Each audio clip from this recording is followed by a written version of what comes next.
menarik ya kalau kita bicara inflasi medis ini yang terus-menerus digaungkan, baik ini dari Kementerian Kesehatan ataupun dari BPJS Kesehatan begitu. Untuk alat-alat sendiri, apakah memang sudah terlihat ada inflasi yang cukup signifikan di 2024 ini? Ya, baik, terima kasih pertanyaannya Mbak Anika.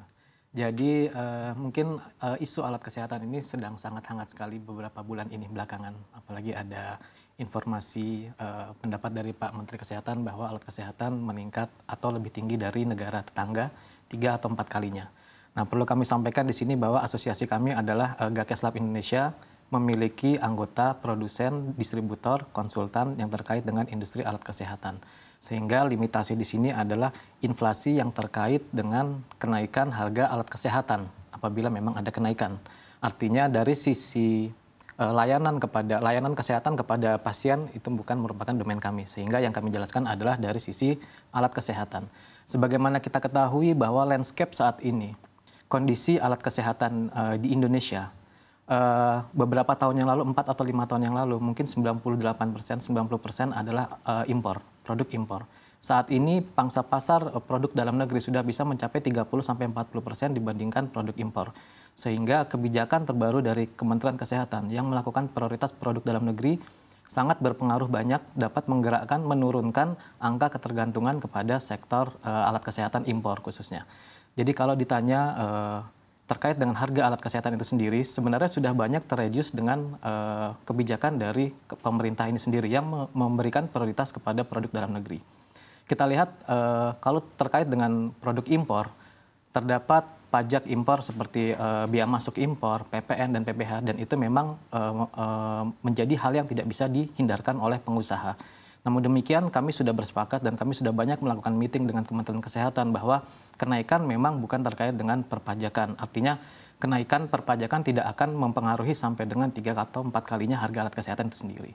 Sehingga perlu ditindaklanjuti, perlu diteliti kembali di sektor mana alat kesehatan ini dapat meningkat harganya. Apakah dari sisi kami sebagai supplier ataukah dari terkait dengan domain dari layanan kesehatan. Mungkin itu yang perlu menjadi pertanyaan sebetulnya. Baik, bagaimana dengan volatilitas kurs? Sudah tahu kemarin itu memang kita lihat rupiah ini sempat menguat begitu, tapi beberapa saat sebelumnya kita tahu rupiah juga sempat menyentuh 16 ribuan begitu. Apakah ini menjadi salah satu faktor juga yang mungkin menciptakan inflasi untuk alat-alat kesehatan? Ya, industri alat kesehatan ini adalah industri yang sudah mature, jadi bukan industri baru.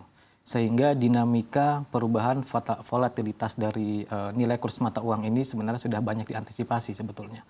Jadi seperti kontrak-kontrak jangka panjang untuk melakukan hedging produk ataupun nilai mata uang terhadap prinsipal atau pemilik produk dari luar negeri, perusahaan dari luar negeri yang bekerja sama distributorship dengan perusahaan dari dalam negeri, sudah banyak dilakukan sebetulnya. Jadi terkait dengan volatilitas nilai tukar rupiah ini sebenarnya sudah banyak diantisipasi dengan menghedging, terkait dengan kuantiti yang di-hedging sejak awal sebenarnya sudah banyak diantisipasi oleh para pelaku usaha industri kita.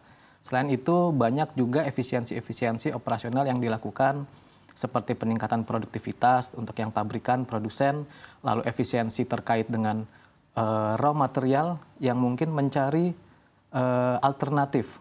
Kalau pada saat sebelumnya banyak tergantung dengan raw material dari impor, sekarang banyak yang sudah beralih kepada raw material dari dalam negeri. Banyak kalau kita bicara laboratorium, banyak produk-produk yang dipakai di laboratorium, khususnya untuk barang medis habis pakai, seperti glove, alat suntik, jarum suntik, kapas, kasa, dan bahkan reagen, itu sudah bisa diproduksi di Indonesia. Sehingga dengan adanya volatilitas rupiah ini, membuat para pelaku industri bisa lebih banyak ide mencari sumber-sumber raw material yang baru, seperti itu.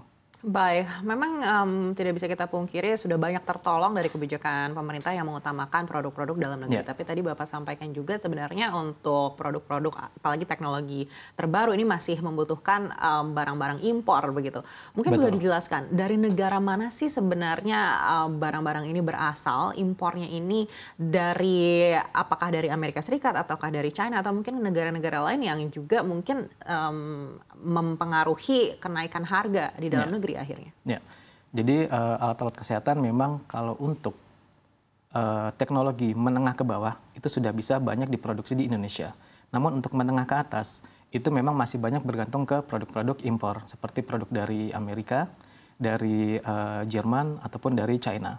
Namun demikian, sekali lagi, kebijakan pemerintah ini sangat baik saya kira. Banyak memaksa perusahaan-perusahaan dari luar negeri untuk bekerja sama dengan perusahaan dari dalam negeri, membuka investasi di sini, melakukan joint venture, melakukan kontrak manufacturing, melibatkan banyak perusahaan dari dalam negeri untuk melakukan produksi di dalam negeri. Sehingga teknologi-teknologi baru tersebut tadi bisa ditransfer knowledge dari perusahaan pemilik teknologi kepada perusahaan-perusahaan di dalam negeri untuk dilakukan produksi di dalam negeri. Selain itu juga banyak upaya-upaya kami dari Gakas Lab Indonesia untuk mengadopsi teknologi-teknologi baru ini. Banyak sudah undangan-undangan, pertemuan-pertemuan meeting dari asosiasi-asosiasi dari luar negeri yang banyak menawarkan teknologi-teknologi baru, bekerja sama mulai dari distributorship sampai dengan kerjasama produksi di Indonesia.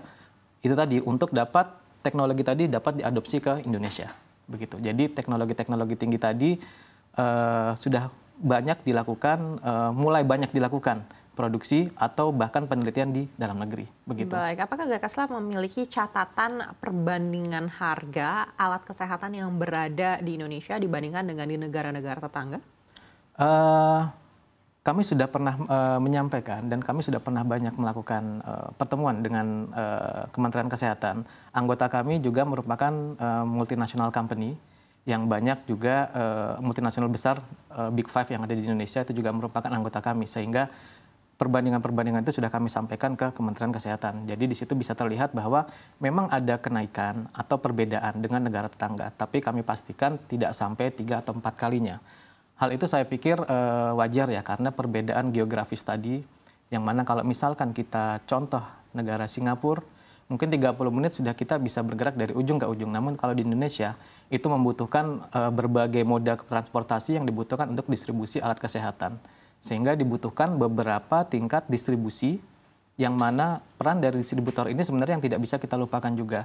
Artinya distributor ini harus dapat memberikan layanan pasca penjualan apabila produk terdapat problem, apabila mungkin ada pertanyaan dari user, itu harus segera mendekat ke dokter dan tidak bisa menunggu misalkan prinsipal atau pemilik produk dari Jakarta datang ke Papua misalkan seperti itu. Jadi tidak bisa menunggu 24 jam dahulu karena terkait dengan nyawa manusia. Sehingga peran distributor inilah yang sebenarnya membuat ada sedikit perbedaan harga dari negara tetangga begitu. Baik.